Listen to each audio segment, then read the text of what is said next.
Hola, soy el profesor Sergio Braza Castillo. En esta ocasión tendremos nuestro segundo tema de la unidad número 3, que es referente a la asignatura de Lógica 1 con el tema juicios. Y hoy veremos el tema clasificación de juicios. Este tema viene siendo el segundo de la unidad 3, como lo comentaba, y viene perteneciendo a la clase número 10 desde que iniciamos todo el semestre.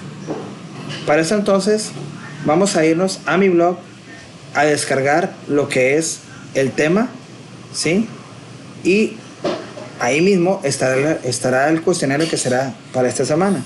Mi blog es www.sergiowas13.wordpress.com. Ahí pueden descargar lo que es la lectura que vamos a hacer el día de hoy. Y bueno, los juicios, como se dice aquí, el tema se llama clasificación de los juicios, ¿sí? Los juicios se clasifican dependiendo de diferentes criterios o bajo diferentes criterios, ¿sí? Vamos a ver estas figuras geométricas que tenemos aquí y vamos a ver estos enunciados que nos aparecen por acá. Vamos un poquito más chiquito para poder ver, observar un poquito esto. Ahí mero. Dice, todas las figuras son objetos de madera, ¿no? Refiriéndose a estas figuras, ¿no? Vean cómo se va señalando la palabra todas. No todas las figuras son cónicas, ¿sí? Esta figura es redonda, ¿sí? Algunas figuras son rectangulares. Ninguna figura es pirámide. O, por último, algunas figuras no son redondas. Podemos observar en esos enunciados, sobre todo, las palabras todas, no todas, algunas, esta, ninguna, ¿sí? Estas son cuantificadores que se les están agregando, en este caso, al juicio, ¿sí? Entonces, nosotros vamos a clasificar los juicios en este ejemplo, más bien en esta clase, de diversas formas. Y vamos a iniciar con la clasificación de los juicios por su cantidad, ¿sí? Que los podemos dividir en tres tipos: los juicios universales, los particulares y los juicios singulares. Y vamos a iniciar con los juicios universales. ¿A qué se refiere con universal? Se refiere a que toma todo el conjunto, ya sea cuando decimos, afirmamos algo o negamos algo. En este caso, veamos el ejemplo. Todas las figuras son objetos de madera, donde la palabra todas engloba todo el conjunto, ¿sí? Y está diciendo y está afirmando que son de madera. En el segundo ejemplo, estamos haciendo una negación. Ya no utilizamos todas, sino más bien decimos ninguna. Pero aquí ninguna figura es pirámide. Recordemos que los juicios pueden ser verdaderos o falsos, es decir, son portadores de verdad. En este ejemplo, podemos ver dos palabras que prácticamente se refieren a todo el universo, pero en una se afirma y en otra se niega. En una se afirma que todas son de maderas, todo el conjunto, y en otra se niega que ese conjunto, ninguna tiene pirámide, no hay pirámides, ¿sí? Esos son los juicios universales. Juicios particulares se refiere de manera característica a un cierto número de conjuntos dentro, o de objetos, o de individuos dentro de un conjunto, ¿sí? O sea, que algunos sí cumplen o algunos no cumplen con ciertas características. Por eso se utilizan palabras como estas: algunas, algunos, o no todos, o no todas. Vemos en los siguientes ejemplos. No todas las figuras son cónicas, ¿sí? Es decir, que no todas tienen esa característica. Algunas tienen otras características. Por acá, algunas figuras no son redondas. Estamos diciendo que puede haber redondas, pero algunas no lo son. Algunas figuras son rectangulares, lo mismo que la anterior, ¿sí? Algunas figuras son rectangulares, es decir, puede haber que algunas sean y otras no. En el ejemplo, prácticamente en los tres ejemplos, nos referimos de manera particular a ciertos elementos que forman parte de ese conjunto, no a todos. Por eso son particulares, porque algunos cumplen y otros no, ¿sí? Pero en esta parte nos referimos a los que sí cumplen o los que no cumplen, dependiendo de qué tipo de condición sea, afirmar o negar, ¿no? Sin embargo, son particulares porque cumplen cierto número de individuos dentro de ese conjunto. Y por último están los juicios de tipo singular, que se refieren específicamente a un individuo. Y veremos este ejemplo. Esta figura es redonda, el triángulo no está sostenido sobre otra figura. O sea, estamos dando una característica, estamos emitiendo un juicio, pero de manera singular a un objeto o un individuo. tal y como se señala aquí en estos ejemplos. La palabra esta se refiere a un individuo y el triángulo se refiere específicamente a esa figura geométrica, ¿sí? Que en este caso no cumple con la característica que se señala ahí. Y estos tres son los juicios que vamos a decir, se clasifican por su cantidad. Ahora veremos los juicios que se clasifican por su cualidad, ¿sí? Cuando hablamos de la cualidad, nos referimos a la negación o la afirmación del juicio, ¿sí? Cuando se niega o se afirma, a esto le llamamos cualidad del juicio. Veamos 4 ejemplos de un juicio que es afirmativo por su cualidad es afirmativo. Todas las figuras son objetos de madera. Esta figura es redonda. Algunas figuras son rectangulares. No todas las figuras son redondas. Si ustedes observan, en estos 4 ejemplos, estamos afirmando, ¿sí? Estamos afirmando, en el primer ejemplo, que todas las figuras son de madera. Recordemos que los juicios pueden ser verdaderos o falsos. No hay que tomar muy en cuenta eso, ¿sí? Por otro lado, esta figura es redonda. Algunas figuras son rectangulares. Y no todas las figuras que están ahí son redondas, ¿sí? Los 4 ejemplos son juicios donde su cualidad son afirmativas, es decir, afirman algo. Ahora vemos ejemplos donde la cualidad del juicio es negativa, es decir, se niega. Ninguna figura es pirámide, o sea, nadie de ese conjunto es pirámide, estoy diciendo que no lo son. Algunas figuras no son redondas, es decir, que algunas figuras no tienen esa característica de ser redondas, pueden ser cuadradas o rectangulares, ¿sí? Y otra negación es el triángulo, o sea, me refiero específicamente al triángulo, no está sostenido sobre otra figura. Estoy negando de que esa figura específicamente no sostiene otra figura. Y todos estos juicios, su cualidad es negativa. Entonces, podemos decir que la clasificación de juicios por su cualidad se refiere a juicios que afirman o que niegan. ¿De acuerdo? Muy bien. Nos vamos a los juicios de tipo que se clasifican por su relación. Tenemos los juicios categóricos, ¿sí? Distinguimos también los juicios por la forma en la que el predicado se anuncia el sujeto. Puede hacerse de manera tajante, dando alternativas o anteponiendo una condición por su relación. Los juicios categóricos, disyuntivos o hipotéticos son los 3 tipos de juicios por su relación, e iniciamos con los juicios categóricos, como lo dije hace unos momentos, ¿sí?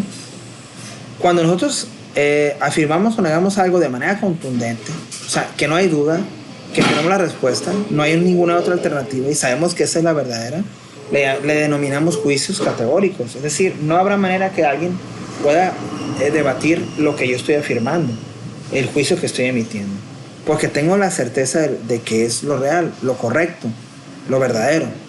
Y vemos 4 ejemplos de juicios categóricos que no hay duda que son verdaderos. Hay otro planeta en el sistema solar, comer verduras es saludable, el agua escasea en nuestro planeta y la música clásica no es popular. Son 4 juicios que su característica o su clasificación son categóricos. ¿Por qué? Porque no hay duda de ellos. Están afirmando algo que es categóricamente verdadero. Por eso son categóricos. Ahora, existen otros tipos de juicios que son, a diferencia de los categóricos, son los juicios disyuntivos. Este tipo de juicios, su característica es que puede haber de 2 o más alternativas posibles, ¿sí? Por eso son disyuntivos, porque pueden tener esa característica de que su afirmación son alternativas, son posibles afirmaciones, son posibles respuestas, ¿sí? Esto es a diferencia del categórico, que solamente hay una sola respuesta, vamos diciendo. Plutón es un planeta o un planetoide. En este punto podemos ver la palabra O como una disyunción entre una opción y la otra. Ambos son posibilidades, ¿sí? Debes cuidar el agua o escaseará, ¿sí? Entraremos al teatro sin pagar o no entraremos. Iremos a clases de música el miércoles o el jueves o el viernes. Aquí hay 3 opciones. Es decir, los juicios disyuntivos me da más de una posible alternativa dentro de mis afirmaciones, ¿sí? O sea, tenemos esa posibilidad, esas alternativas como opciones. En el caso de los categóricos solamente hay una. Y tenemos aquí también los juicios hipotéticos, que aquí entran las condiciones, ¿sí? A los juicios donde hay una condición de por medio, ¿sí? O hay una suposición, le llamamos juicios hipotéticos, ¿sí? Veamos estos ejemplos. Vamos a irnos para un poquito para arriba. Vamos a ver estos ejemplos, ¿no? Ahí va. Veamos estos ejemplos. No habrá clases mañana si el profesor sale de viaje. ¿Sí? O sea, si el profesor se va, no hay clases. Si no llueve y hace buen tiempo, iremos al cine. O sea, para ir al cine no tiene que llover y tener buen tiempo. Aumento el rendimiento de inversión si la tasa de interés sube. O sea, voy a tener más rendimiento si hay una buena tasa de interés que esté subiendo. Y finalmente, si la gasolina no estabiliza su precio, seguirá la inflación. O sea, si ustedes observan en estos ejemplos, tenemos la característica de que hay una condición. Aparece un antecedente que es lo primero que sucede y la consecuencia de ese antecedente. Lo podemos ver en el primer ejemplo, en el segundo ejemplo. Si no llueve y hace buen tiempo, estamos dando un antecedente para que se dé la siguiente condición o lo que va a ocurrir si sucede eso, si es verdadero. Si eso es verdadero, o sea, es que no llueva y que haga buen tiempo, la consecuencia es que vamos a poder ir al cine.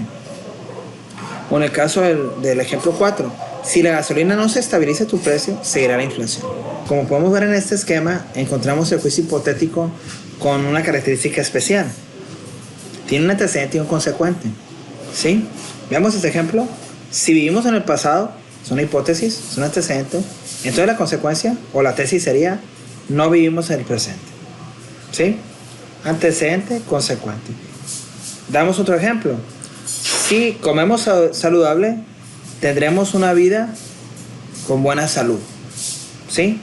El comer saludable es el antecedente y la consecuencia es tener una vida pues con buena salud. Pero podemos intercambiar, poner primero el consecuente y después el antecedente.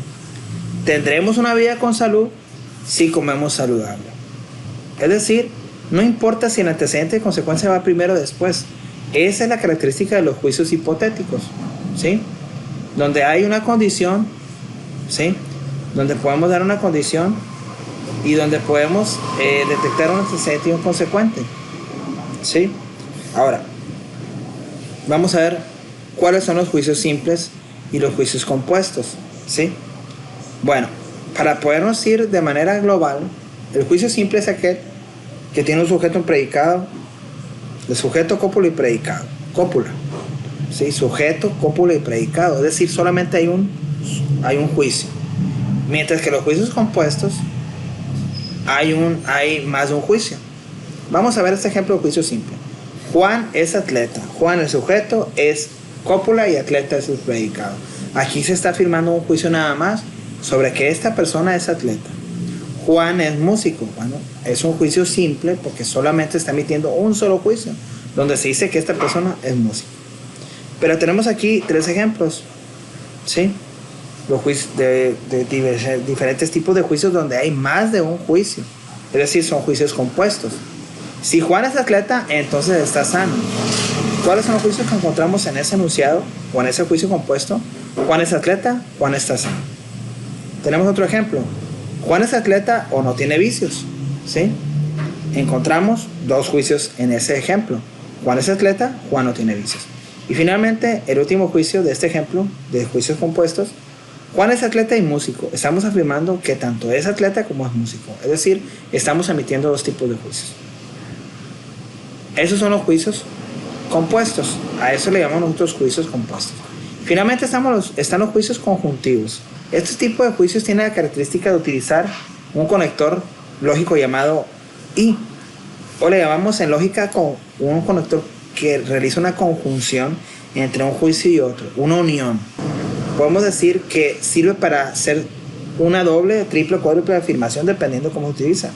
Porque yo puedo decir Juan es atleta y músico. Este es un ejemplo donde se afirman 2 cosas porque utilizamos el conector y o de la conjunción y, pero podemos agregar más afirmaciones.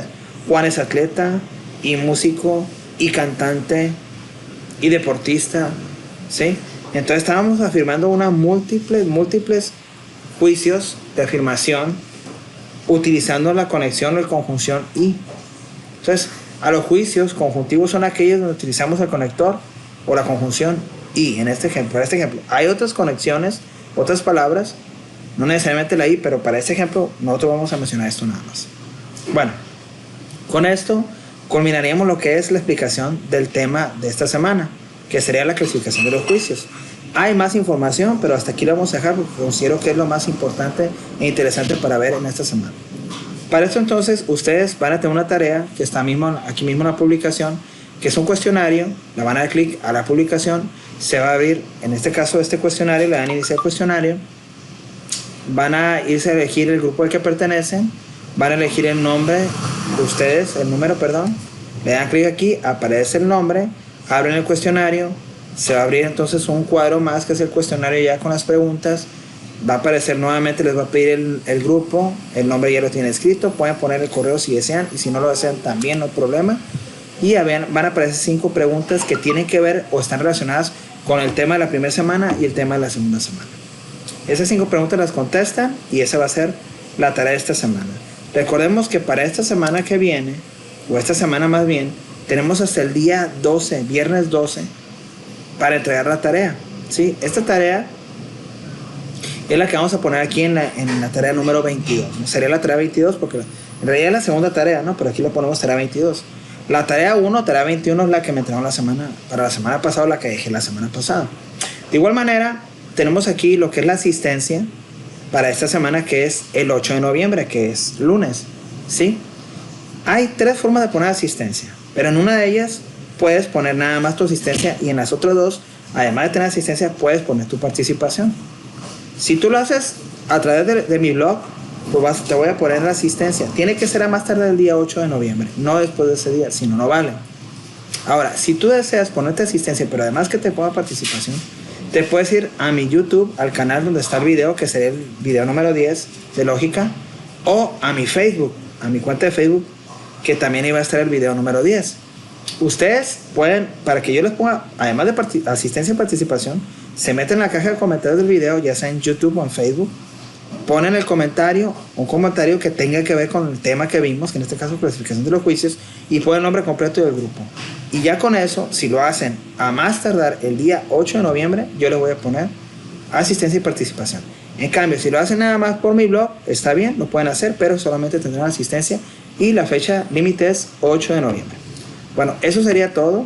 Cualquier duda que tengan, por favor, se puede comunicar conmigo al correo sergiobarraza@uas.edu.mx. Soy el profesor Sergio Barraza Castillo. Hasta pronto.